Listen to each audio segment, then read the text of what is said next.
Tanya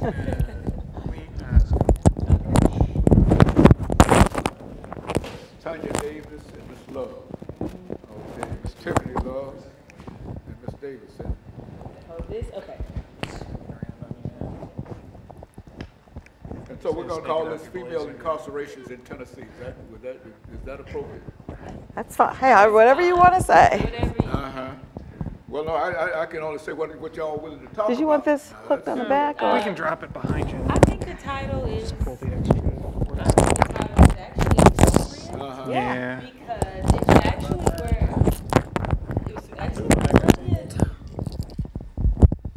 She spent some time behind bars. And she's now out of the bars. And they're trying to get out of that predicament. You're talking about somebody that's very successful right now. I mean, she was behind bars, and look what she's done. I mean, she has a play in the T-Pack Theater. My goodness, that's awesome. Yes, I want to definitely highlight Miss Tanya. You want to talk from your book as well as Miss Davis. Talk from your book, and Miss Love, you'll also talk about your beauty activities.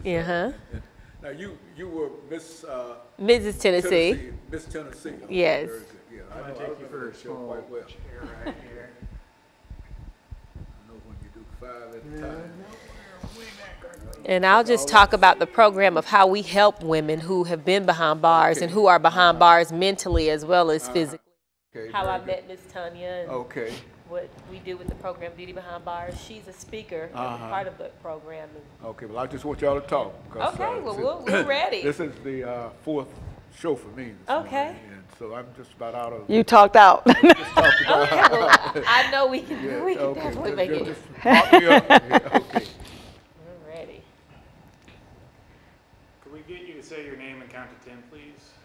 Okay, Tanya Davis, 1, 2, 3, 4, 5, 6, 7, 8, 9, 10. Should be good.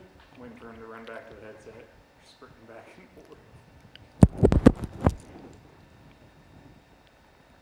Yep. Do you guys want this in a later segment, or do you want it off the bat? However you Well, no. plug it. It's their book in there. Okay. Well, I don't have to have the paper. That's what I was saying. Now, can we put that from crack to Christ up there with the? I could lean it up against it, I think. Would you block too much of the information and reference that you're trying to get across? Yeah, you don't want to block the play because you want people to know. Yeah.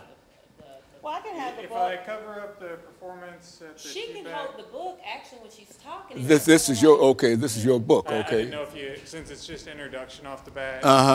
Do you want to bring in the book like the second segment? Second segment. That'll be good. All right.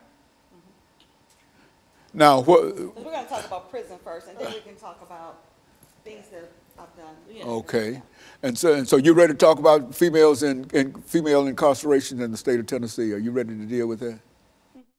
Okay, and so while you've never been incarcerated, you've dealt with a large number of individuals who have been incarcerated. Yes. And your idea is to show them that there's life after prison and that there's so many things that they can do. Yes. Okay, well, let's start with her. Yeah, we'll absolutely. start with her, and that first segment will be 6 minutes. And what I want the two of you to do, and starting with you, Miss Davis, we ought to have you on that end, Miss Davis. Okay. I hate to start moving us around. No, that's fine. That's fine. Okay. Yeah, grab your mic and then. Yeah. And so what we'll do, we'll start with you, Miss Davis, and then we'll have both of you to give us some information during this first 6 minutes. Okay. In reference to your background, your education, and your experiences, and et cetera. Okay. And then that second segment, then we'll get into from crack to Christ, you see.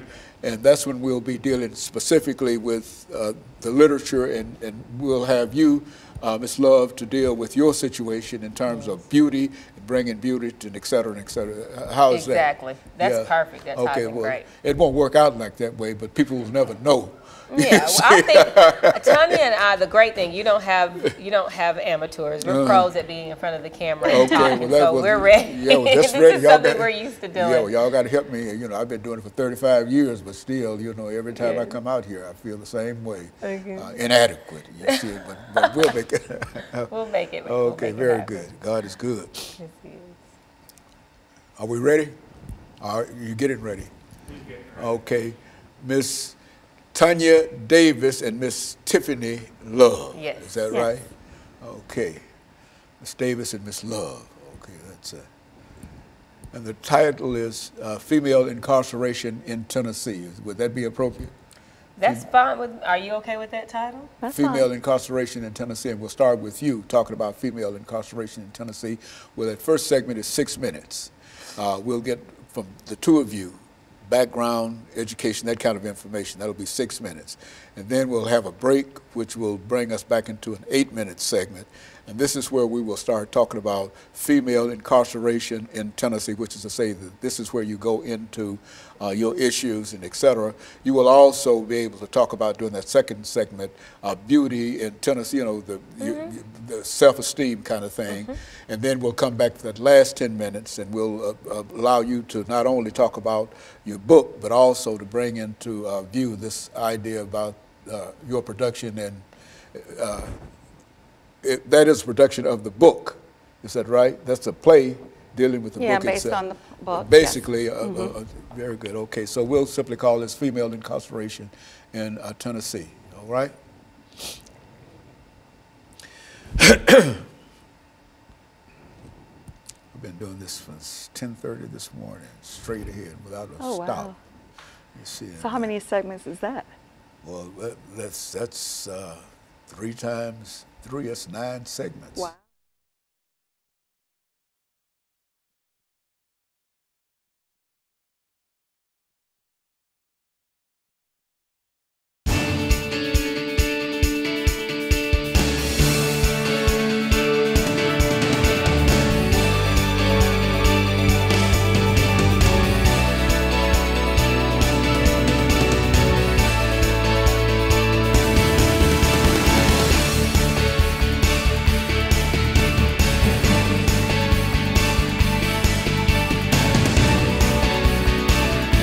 Thank you and welcome to the show this morning. The topic this morning is females incarceration in Tennessee, female incarceration in Tennessee. And we're fortunate to have with us to talk about female incarceration in Tennessee, Miss Tanya Davis and Miss Tiffany Love, both who have excellent information in reference to some of the issues facing females incarcerated in the state of Tennessee. Let's start off, Ms. Love, by having you and Ms. Davis to give us some information in reference to your background, your education, and some of your experiences. And let's start off with you first, Ms. Love, to have you to deal with that. Yes, I have a bachelor's degree in education, and I have a master's degree in licensed social work with a concentration in behavioral health. So I actually provide cognitive behavioral therapy. I work with patients and I work with people on an array of problems that they have. And I graduated from East Tennessee State University in Johnson City, so that's my background. What about you, Ms. Davis? Well, I am a licensed cosmetologist. I own a salon here in Nashville, Salon Ice. I'm also a recovering addict. I have been in prison before. I spent 2 years incarcerated in a federal prison, and I also did 18 months in a federal prison on a return sentence. And so both of you have some information in reference to, and especially you, Ms. Davis, in reference to actually being incarcerated as a female, surrounded by other females and et cetera. And I think that you can give us a different perspective in terms of what goes on in the prison system. And of course, Ms. Love, you've got a lot of information in reference to self-esteem and some of the things that Ms. Davis has already accomplished in reference to after being outside of the system. Let's start off with you, Ms. Davis. Tell us something about female incarceration in the state of Tennessee. Yes, well, there's different perspectives. There's the bad side and then there's the good side. The bad side is that you can go behind bars and you can get with the wrong crowd and do the same thing that you're doing on the outside. The good thing is that they offer opportunity. They offer opportunity to get your life in order and have a second chance. They offer education, they offer degrees, they offer self-awareness, self-esteem building.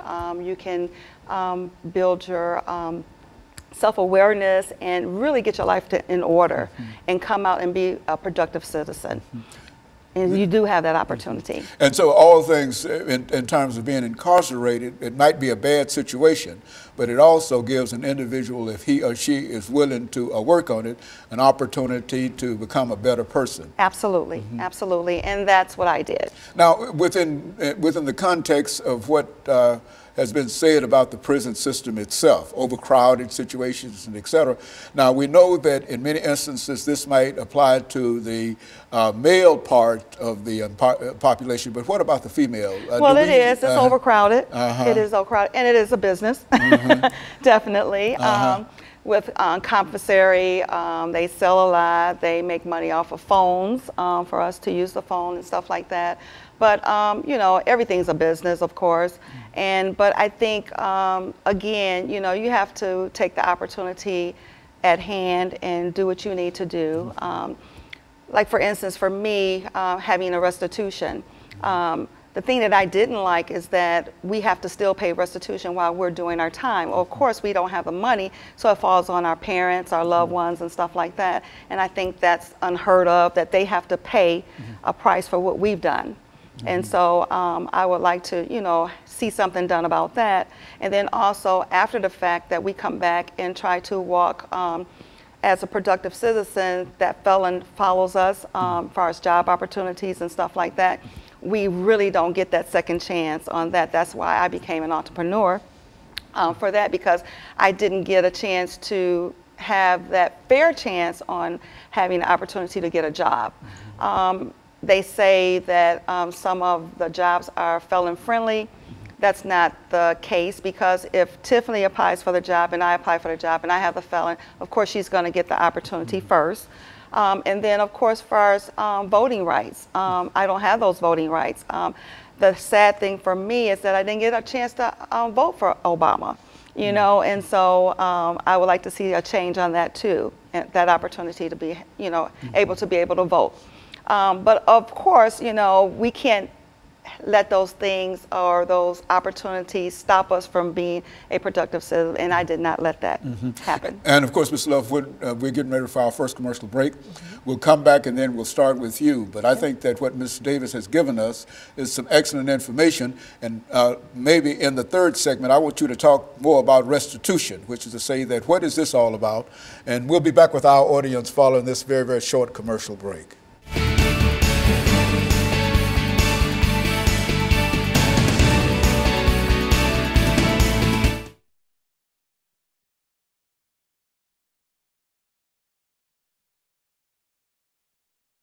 .5 minutes about whatever. Then I want you to talk about your book, from Christ to Christ.